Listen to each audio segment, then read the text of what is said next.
নমস্কার, শুভ সকালের শুভেচ্ছা সকল বন্ধুদের জানাই।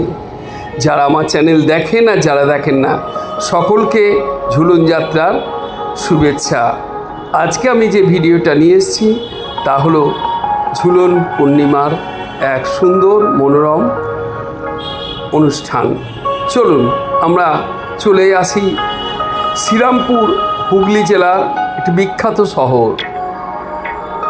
আপনারা শ্রীরামপুরে যদি কোনো আসেন, এখানে অনেক প্রাচীন ঐতিহ্য, নানান দেবদেবীর মন্দির পাবেন। আমি সেই রকম এক মন্দিরে উপস্থিত হয়েছি, আনুমানিক প্রায় 600 বছরের প্রাচীন রাধাবল্লভজির মন্দির। শ্রীরামপুর স্টেশন থেকে অটো বা টোটোয় যদি আসেন, মিনিট 5 সময় লাগবে রাধাবল্লভজির মন্দিরে পৌঁছতে। চলুন আমরা নিয়ে যাই আপনাদের রাধাবল্লভ মন্দিরে, ঐতিহ্যমণ্ডিত সেই ঝুলন যাত্রা। প্রেম, ভক্তি ও বাংলা চিরন্তন ঐতিহ্য। শ্রাবণ মাস এলেই বাংলার আকাশ বাতাসে ভেসে আসে এক অপূর্ব আনন্দের বার্তা। ঝুলন যাত্রা কবে আসবে? সেই মন্দিরের আঙিনা সেজে ওঠে ফুল, পাতা, আলো ও নানা রঙের সাজে। দোলনায় অধিষ্ঠিত হন শ্রী শ্রী রাধা মাধব, অর্থাৎ শ্রীকৃষ্ণ এবং রাধিকা। ভক্তদের হৃদয় ভরে ওঠে প্রেম, ভক্তি, আনন্দে। ঝুলন যাত্রা মূলত রাধাকৃষ্ণের প্রেমলীলা ও বৃন্দাবনের স্নিগ্ধ বর্ষাকালীন পরিবেশের স্মৃতিকে কেন্দ্র করেই পালিত এক প্রাচীন বৈষ্ণব উৎসব। শাস্ত্রীয় ও বৈষ্ণব ঐতিহ্যে শ্রাবণের বর্ষামুখর দিনে বৃন্দাবনের কুঞ্জবনে রাধাকৃষ্ণের দোলবিহারের যে মনোরম কল্পচিত্র পাওয়া যায়, সেই ঝুলন উৎসব তারই ভক্তিময় প্রকাশ। তাই তুলে ধরা হয় বিভিন্ন মন্দিরে, যেখানে অধিষ্ঠান করেন শ্রী রাধিকা এবং গোবিন্দ গোপাল। বর্ষার দিনে বৃন্দাবনের কুঞ্জবন হয়ে উঠত সবুজে সবুজ। চারিদিকে কদম ফুলের সুবাস, মেঘের গর্জন, মৃদু বৃষ্টির ধারা আর স্নিগ্ধ বাতাস। এই অপরূপ প্রকৃতির মাঝে সখীদের সঙ্গে রাধারানী ও শ্রীকৃষ্ণের দোল বিহারের কাহিনীই হলো বৈষ্ণব পদাবলী লোক সংস্কৃতিতে বিশেষ স্থান করে নিয়েছে এই উৎসব। সেই স্মৃতিতেই হৃদয়ে ধারণ করেই আজও চলে আসছে শ্রীকৃষ্ণের মন্দিরে এই ঝুলন যাত্রা। সেই স্মৃতিকে হৃদয়ে ধারণ করেই আজও বিভিন্ন বৈষ্ণব মন্দিরে কয়েকদিন ধরে ঝুলন উৎসব পালিত হয়। ফুল দিয়ে সাজানো হয় প্রতিদিনে নানান রকমভাবে, কখনো দোলনা, কখনো কদম, নানা পুষ্পের মালা, রঙিন আলোকসজ্জা, কীর্তন, ভজন ও প্রসাদের মাধ্যমে ভক্তরা রাধাকৃষ্ণের চরণে নিজেদের ভালোবাসা, ভক্তি নিবেদন করেন। বাংলার প্রতিটা মন্দিরেই যেখানে শ্রীকৃষ্ণ রাধিকা বিরাজ করেন, ঝুলন যাত্রা হয়ে থাকে বিশেষ ওই ঐতিহ্য নিয়ে। কোথাও তৈরি হয় বৃন্দাবনের কুঞ্জবন, আদলে মনোরম ঝুলন মঞ্চ, কোথাও থাকে রাধাকৃষ্ণের বিভিন্ন লীলার দৃশ্য। ছোট বড় সকলেই এই উৎসবে অংশ নেন। তাই ঝুলন শুধু একটি ধর্মীয় অনুষ্ঠান নয়, এটি মিলন মেলা, লোক সংস্কৃতি, মন্দির সংস্কৃতি ও বৈষ্ণব ভাবধারার এক সুন্দর মিলন মেলা, যা আমি তুলে ধরছি। আমি দেখাচ্ছি আমাদের রাধাবল্লভজি শ্রীরামপুরের সেই বিখ্যাত মন্দিরে এখন পুরোহিত ঠাকুরের আরতি করছেন। দেখুন, এই আরতি হচ্ছে, আরতি আপনাদের সামনে তুলে ধরছি, আপনারা দেখতে থাকুন। সত্যি কথা বলতে কি, মানুষের জীবনে যে ক্লান্তি, দুঃখ, অশান্তি, তার মাঝেও এই ভক্তি অর্থাৎ দোলনা হৃদয়কে দোলাতে থাকে।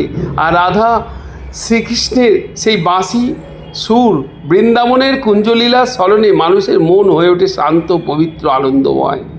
আজও যখন মন্দিরে শোনা যায় রাধে রাধে শ্যাম শ্যাম, ভগবান যে আমাদের নিকটেই আছেন তা আবার মনে করিয়ে দেয় এই ঝুলন উৎসবে। যেন দাঁড়িয়ে যায় আমাদের প্রতিদিনকার নিত্য জীবনের সংসার ধর্মের যে নানান দোলায়িত যে সংসার, সেই সংসারে নিয়ে আসে ঠাকুরের বৃন্দাবনের দিন, কদমতলা ছায়া, মেঘলা শ্রাবণ আর রাধাকৃষ্ণের মধুর দোললীলা।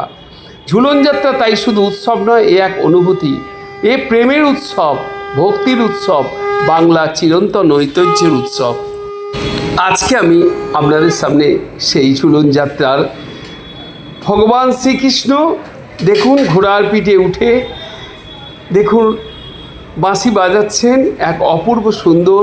আর শ্রী রাধিকা তার ঠিক পাশেই আছে আর সখীদের সঙ্গে নৃত্য করছে। দেখুন এক অপূর্ব মনোরম দৃশ্য, এমন এক সুন্দর এক যে সিনারি আমাদের রাধাবল্লভজি মন্দিরে পরিবেশিত হয়েছে।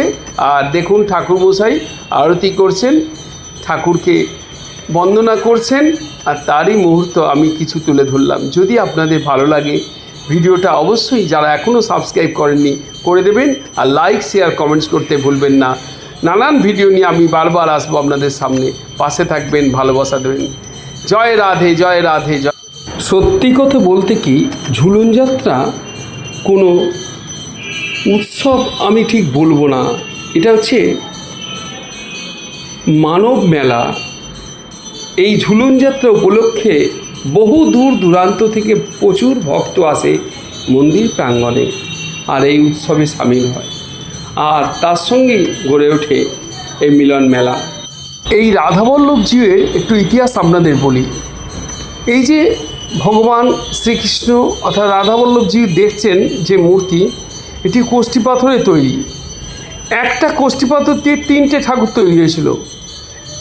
এই শ্রীরামপুরের রাধাবল্লভজি, খড়দার শ্যামসুন্দর আর সাইবনের নন্দদুলাল। মাঘী পূর্ণিমার দিন এই 3 ঠাকুরের পুজো হয় এবং এই 3 ঠাকুর দর্শন করতে হাজার হাজার মানুষ গঙ্গা পার হয়ে আসে। এই হচ্ছে সবচেয়ে বড়, মেজ হচ্ছে শ্যামসুন্দর আর নন্দদুলাল হচ্ছে সাইবনের। আপনারা এই যে ভগবান দেখছেন রাধাবল্লভ বড় জাগ্রত, তার অসম্ভব শক্তি, যে শক্তি বিরাজ করেছে এই বিশ্ব ব্রহ্মাণ্ডকে ধরে আছেন মানব প্রেমে একত্রিত করে। বিশ্বাসে মিলায় বস্তু, তর্কে বহুদূর। একবার রাধাবল্লভ বহুদিন আগেকার কথা, তার খুব খিদে পেয়েছে। সেই খিদে পেয়েছে বলে এক ছোট বালকের বেশে সে সামনেই মন্দিরের সামনে মহেশচন্দ্র দত্ত যে মিষ্টির দোকান, সেখানে গিয়ে সে মিষ্টি খেয়েছে এবং কিছু নেই, হাতের বালাটা দিয়ে জমা রেখে বলে যে আমার বাবা এসে ছাড়িয়ে নিয়ে যাবে। ভগবান ওই পুরোহিতকে স্বপ্ন দেয় যে আমার বালা ওখানে জমা হয়েছে, আমি খেয়ে এসছি মিষ্টি, তুই ছাড়িয়ে নিয়ে আয়। সেবাইত উঠে অর্থাৎ যিনি পূজারী উঠে দেখেন সত্যি ঠাকুরের হাতে সেই বালা নেই। সেই মিষ্টির দোকানে গিয়ে সব কিছু জানিয়ে বালা ছাড়িয়ে নিয়ে আসে।